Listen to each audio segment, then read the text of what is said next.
Ha? Si Brother Robert Burias. Ikaw, Krislam ka ha? Krislam. Kasi hindi ka Kristiyano, hindi ka rin Islam. Sabi mo sa gitna ikaw. So, Krislam. Ustad, andyan naman yung Biblia eh. Okay. Dito, ito. Para maintindihan naman ng kabayan, i-Tagalog version natin. Sige, Tagalog. Kasi may nababasa ako dun eh, Juan, may talatang 6:28. Ang sinabi ni Jesus dun, ako'y bumaba galing sa langit. Bulatin natin yung Biblia. Sige, bababa, Kasi nahihirapan ako mag-memorize kasi yan. Sige. Juan 6:38. Juan 6:38. Okay. Kasi sabi niya, galing siya sa langit. Basta, Yesu Cristo mismo nagsasabi. 38. Basahin natin. Gusto mo? Okay. Liit-liit na, no? Babasa mo dyan.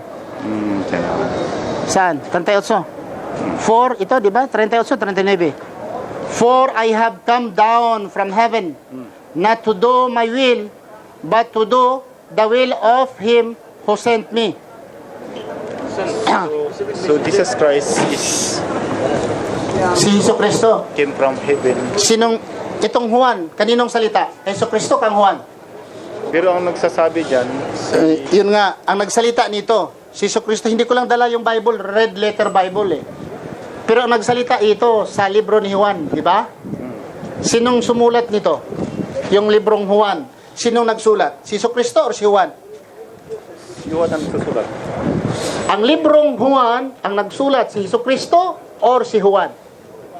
Si Juan.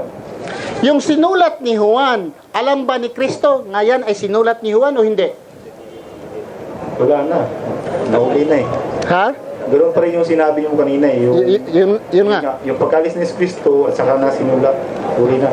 Tapos maniwala ka ngayon nga kay Jesus to. Nga isinulat naman niya ni Juan, wala naman, hindi naman alam ni Jesus. Para supposing ngayon ha, itong aklat na ito, example. Kung kukunin ka sa Panginoon, Robert, inshallah, mamatay ka man talaga at masusunod din ako, inshallah. Example ha. Wala ka na, kinuha ka, example lang, kinuha ka ng Panginoon. Una ka sa langit, kinuha ka, 10 years. Nandoon ka na sa langit, kinuha ka niya. Magsulat ako dito. Sabi ni Robert, si Robert daw doon, nagtrabaho siya sa ganito-ganito. Buwan-buwan ay umuwi siya sa Pilipinas. Ang sinasakyan niya ay walis ting-ting. Dito. Ito, example lang. Itong sinulat ko. At gagamitin din ng mga tao. Si Robert daw, nagsasakay ng, walis ting-ting, buwan-buwan, umuwi sa Pilipinas. Totoo ito eh. Kung dito ka pa siguro, duklon, sulti ka. Kung nagsulat ka sa ganun ka. Di ba? Kung nandito ka, sabi ko, sinulat mo yan. Hindi yan totoo. Ganon din si Kristo. Yung galing siya sa langit, saan ba sa isinilang? Sa langit siya isinilang lumabas or sa harapan ni Maria lumabas si Hesus Kristo? Sa harapan ni Maria. Hindi siya galing sa langit. Hindi galing sa langit. Pero kasi yun ang sulat dyan, sinabi. Yun nga. Pero kung nalaki nga dahil si Hesus Kristo, hindi siya lumabas sa ulap. Lumabas siya kay Maria. Kung sabihin natin nga si Hesus Kristo ay nagmula sa langit, pati si Maria, nandoon din sa langit. Hindi lang si Hesus Kristo dahil nanay si nanay si Maria. Kung sabihin ni Hesus Kristo nga, nagmula siya sa langit, napadala siya, ibig si Maria, nandoon din sa langit. Di ba? So maniwala kang maniwala dahil isinulat yan wala na si Kristo Di ba? Yun din. Si Robert, after 10 years, nagsulat ako. Si Robert, nagsakay ng walis ting-ting, buwan-buwan, ay umuwi sa Pilipinas. Ibrahim, sulat ka dyan. Di ba? Huwag tawa ka sa relihiyon. Naku, sa impyerno, walang tawa-tawa. Ikaw, magpili ka ng tunay na relihiyon.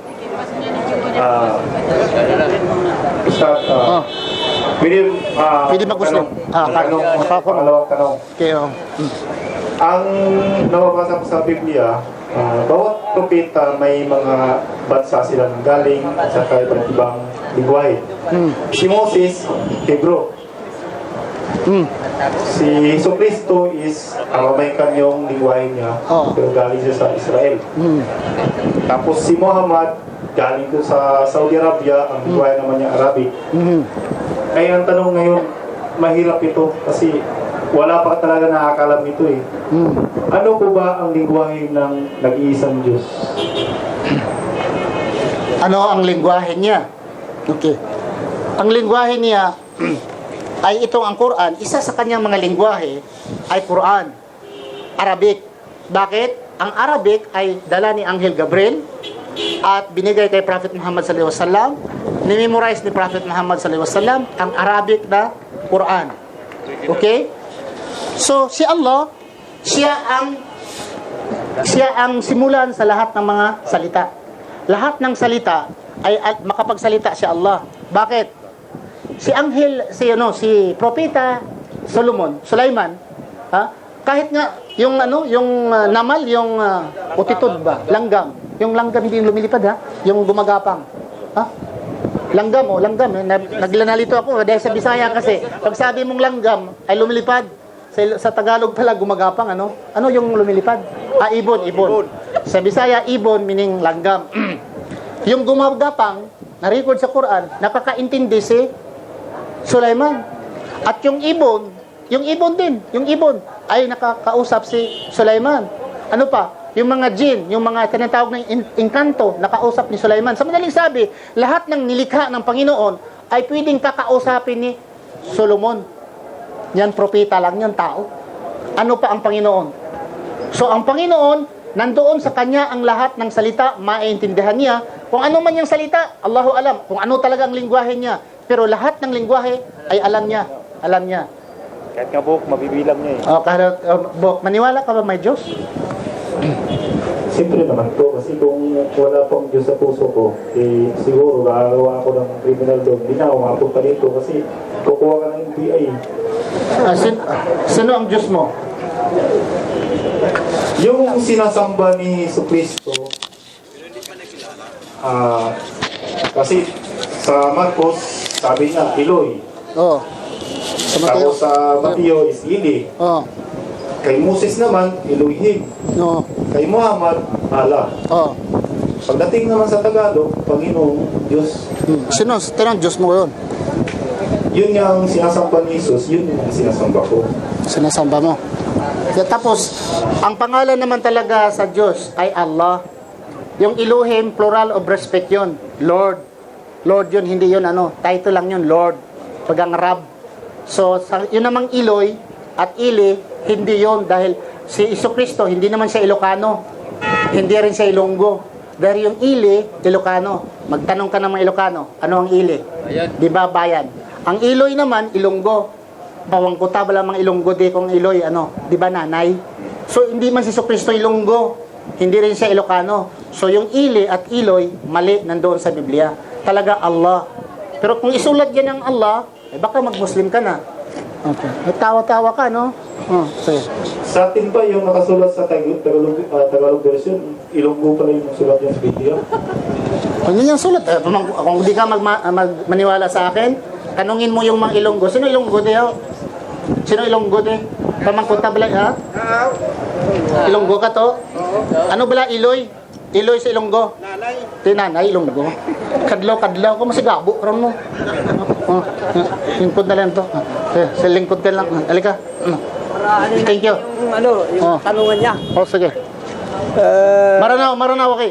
Maranaw. Okay. Namatan. Mataan. Kisimbagro sa YouTube pa kay siya na ito na so... Microphone, Ito na ba Arabic?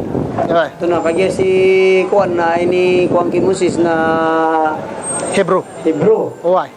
Si Isa alayhi na Aramay. Okay. Na si Muhammad sallallahu alaihi wasallam na Arab. Okay. Pag ay katuro na nigagan sa Kuan katuro mga ulama. Katuro Allah na إن أرسلنا القرآن على العربية لعلكم تعقلون. العربية أيوه. العربية. لكن اللغة الله. لغة الله. عربية. أيوه. هي kagya subasa Ayan. na langon ra ko Allah. Oh, ay. Kita niya na translate na nakakaanta. Ang lahat daw mga salita ay galing kay salita ni Allah. Lahat ng mga salita dito sa mundo, ibig sabihin mga Cebuano ka man dong, mga Ilocano, ito ay salita po ni Allah. At ang totoo lang, ang katunayan nito, bakit salita po ni Allah? Ito mga lingwahe natin, walang isang taong nakakaalam sino nagsalita una. Si Puseng Ilocano. Sinong unang taong nagsalita ng Ilocano?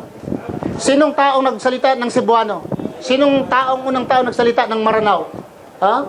Walang isang taong makaturo ng unang nagsasalita ng salita ay siya. So sa Islam, ang sabi po ng Allah, nilikha po niya sabi ng Allah, nilikha niya ang mga katribuhan, meaning lingwahe, Lingwahe. para susunod ay hindi tayo mag-away-away. May kadan. Okay. Yuto miyaloy takagi. Okay. Ini turun sa Quran na kuan si sa Arab. Sa bapian nakagi so Arab na mapasangguan ni sa katero Arab. Pamana ina mo no Allah sira na so Allah mapasang. Nagyuto sa bapian. Nagyuto bitero yung kagi ili. Nakaya so Allah na ilallah. Okay. Iloy na ilallah ili. Ayun na pada mga basa. Nasipun sa root word na ilallah. Yuto iloy. Oh, sige. Amin na lang yun. Amin na lang kasi mahirapan na kayo pag i-translate ko pa eh. Hindi nyo maintindihan. Hindi na maintindihan. Oo. Hindi na maintindihan nila. Supportan da. O Marina, pero naintindihan ko, pero sa kanila yon hindi na ba importante? Hindi na So mga importante. kakakay sa akin, para sa mga kulampuag. Mga kulampuag, gana ka ba pag-igisa sa mga Muslim? Para po sa mga kulampuag. Na yuto, Para sa mga Muslim, ha? Pero ang akira na kuan, sabihin mo sa kanila, yung ilallah, iloy na from word ilallah. Ibinasura natin, puliutin po pat, kakainin. Kasi sinabi na nga natin na, sinabi natin na ang ili sa Biblia ay pangalan ng Diyos. Sabi natin ili. Pag sinabi mong illallah, ay hindi yan pangalan. Ang pangalan kasi Allah. La ilaha illallah. So ili, hindi pangalan. Ito ay katagang Ilocano, nang ibig sabihin ay bayan. Yun naman ang Iloy, hindi din ito kundi Arabic. Hindi din ito Arabic, kundi Ilonggo ito. Iloy. Okay, dato. Yuto, turong kon. Pamana inituron sa Quran na Arab. So sabihin mo sa kanila, Kanila sa pangadian. sabihin mo sa kanila yung Quran ay Arabic para mapag-aralan ninyo ang Quran. Why? Na.